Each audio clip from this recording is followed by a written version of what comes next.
900 rameurs, toutes catégories confondues, ont disputé la deuxième Tahoe Race hier à Mahina. Une très forte participation bien au-delà des espérances de l'association organisatrice SAVE-A, contrainte même de refuser des inscriptions avant le départ. Et des minimes aux vétérans 70 ans, les compétiteurs se sont affrontés sur des parcours de 1 à 28 km. Retour en images sur les courses principales avec Andy Ebb. On applaudit bien fort Iloha Echen chez les dames et Kyle Tarofo en Open Homme sont les grands vainqueurs de la Tahoe Race 2024. C'était sympa. Ça a changé. Comme parcours d'habitude, ça fait plutôt descente-remontée. Là, c'était l'inverse, donc c'était assez technique. J'ai bien aimé, j'ai essayé de travailler là-dessus et c'était cool.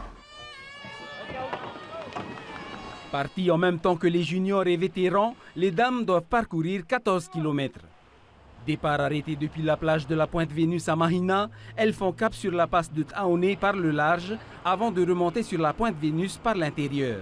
Iloha Echen l'emporte haut la main, Marguerite Temayana arrive à la deuxième place et Mihinoap Ari, première junior, termine troisième au scratch. Dès le départ, on a côtoyé avec Iloha. Moi, j'étais à ma droite, mais côte à côte, mais après, elle est partie doucement. Ouais. Les Open Hommes, quant à eux, doivent effectuer 2 boucles, soit 28 km à parcourir. La bataille est rude.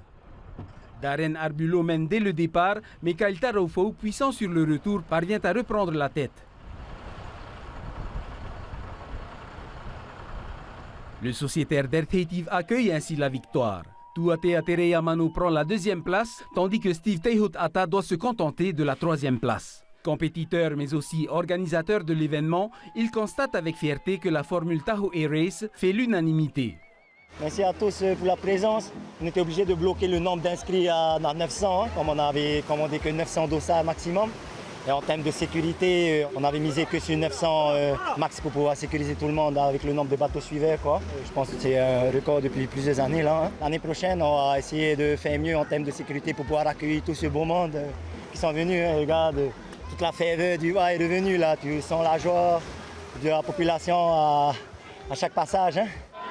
Après l'arrivée du premier, les compétiteurs avaient 15 minutes pour franchir la ligne d'arrivée et obtenir leur ticket pour la Super Tahoe Race prévue au mois de juillet. Une chose est sûre, la Tahoe Race est devenue la course la plus populaire. Le week-end prochain, c'est un autre rendez-vous très célèbre qui attend les rameurs à Taoné, la 35e Te Eito.